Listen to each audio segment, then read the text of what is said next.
Christopher Nolan has been praised for his visionary and innovative direction, which has been responsible for films like Memento, The Prestige, Inception, and Oppenheimer. But one of the early and great successes was the Dark Knight Trilogy that set the standard for what a Batman movie could actually be.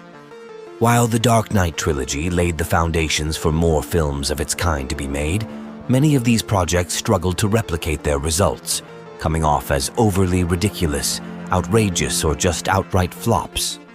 From remakes of popular action franchises to new superhero movies that were grittier than the ones that came before, the Nolan effect was missing, balancing the absurdity with high stakes and tension, creating a realistic world that can slightly veer away from reality and still captivate an audience.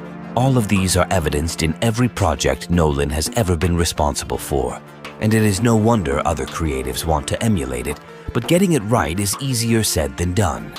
And in this video, we will discuss 9 famous action movies that tried to copy Nolan's Dark Knight Trilogy, but failed. But before starting our video, don't forget to hit the subscribe and like button for more upcoming videos like this.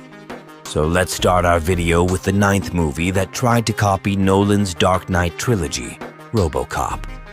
2014's RoboCop was an attempt to reboot the popular earlier film and franchise from 1987.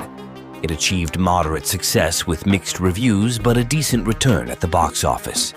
However, the project may have had a more accessible age rating than the 1987 version, but it clearly drew inspiration from the Dark Knight Trilogy, which was at the height of its success around the period when this project was being developed. The project went through various delays and changes between 2010, when it was first slated to be released, to 2014, when it was eventually completed. RoboCop chose to remove the comedy element that made the earlier films a hit in exchange for a serious and sullen hero, which is a significant part of Batman's character. And the 8th movie, which tried to copy Dark Knight Trilogy, is The Amazing Spiderman. Spidey is classically a character full of life, hope, and joy, in spite of being unpopular or unlucky in love at times.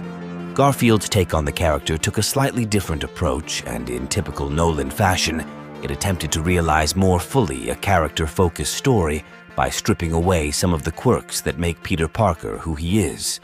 The darker approach on a Spidey story just didn't land the way it may have been intended, which isn't to say Spider-Man stories never go dark, but the approach with The Amazing Spider-Man just didn't deliver enough impact and connection to make that darker story feel earned.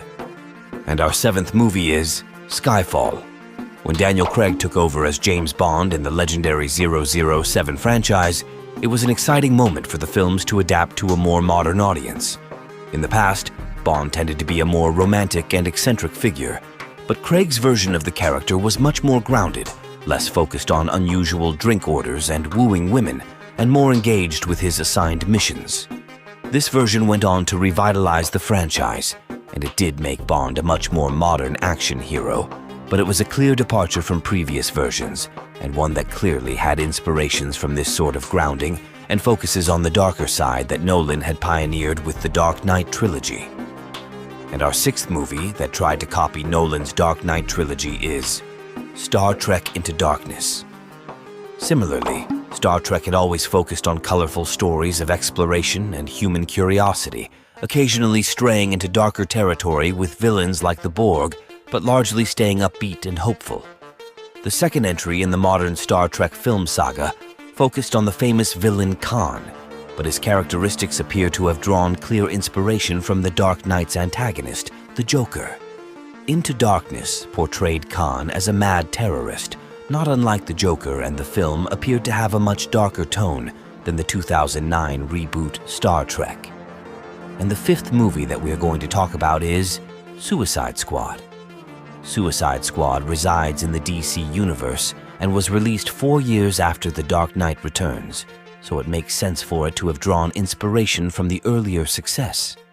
Suicide Squad leaned heavily into darker themes, violence, and an exploration of characters, but it struggled to create a coherent story while trying to engage with its larger cast. The film delivered some great action, but due to an over-reliance on special effects, it didn't deliver in the same way that Nolan did with his tendency to use practical effects as often as possible. And the fourth movie in our list is Kick-Ass.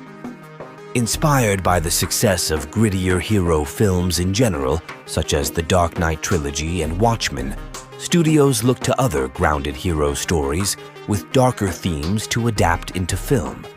Kick-Ass was adapted from a comic series by comic legends Mark Millar and John Romita Jr. Kick-Ass delivered a solid film overall, which launched several other careers such as Chloe Grace Moretz and Aaron Taylor Johnson. But ultimately, it wasn't able to garner the same attention and praise as Nolan's Trilogy because it leaned too far into the comical aspect and felt ridiculous at times. The story is about many individuals without powers who choose to become vigilantes, essentially an army of Batman, but the villains and motives for some characters come off as ridiculous rather than deeply rooted in reason. And the third movie that tried to copy Nolan's Dark Knight Trilogy is Punisher: Warzone. Punisher: Warzone was released in 2008, the same year as The Dark Knight, but it was 3 years after Batman Begins. The reboot of a popular comic book vigilante who delivers justice through extreme violence, and delivering justice to a world full of rampant chaos could be a descriptor for both projects, so it makes sense that Warzone hoped to ride the wave of success that Nolan's films were stirring up. However, the characters are drastically different, and the Punisher relies on an ability to dish out punishment in the most extreme form with brutal results. Batman may lose his temper and let loose on some crooks, but he draws a clear line before murder. Therefore, Warzone was unable to replicate the success of the trilogy, or even come close to an abysmal box office performance for a superhero movie. And the second movie in our list is Man of Steel. Man of Steel was written by Christopher Nolan and David S. Goyer, who also wrote the Dark Knight Trilogy. However, the film that launched the DCEU may have possessed similar tones and themes to Nolan's earlier work, but placing these on the hope-filled character of Superman was too much of a departure.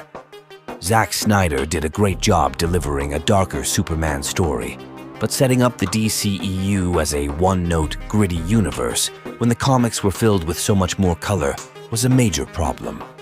The Nolan effect, which worked perfectly in the case of Batman, was not the correct treatment for the entire DCEU and its most powerful hero. And the last movie that tried to copy Nolan's Dark Knight Trilogy is Hitman Agent 47. Based on the popular game series, Hitman Agent 47 was released in 2015 and heavily drew inspiration from the story in The Dark Knight Returns. With genetically enhanced soldiers reminiscent of Bane, a prison theme similar to Batman being trapped in a prison, the film has obvious links. Despite the commonalities, Agent 47 was late to the game on these elements, and without offering anything fresh, it failed to deliver something anywhere near the same scale and success as the Dark Knight Trilogy from Christopher Nolan. So these are some of the 9 famous action movies that tried to copy Nolan's Dark Knight Trilogy, but failed eventually. Which among these 9 movies you enjoyed the most while watching? Tell us in the comments. And don't forget to subscribe this channel for more upcoming videos.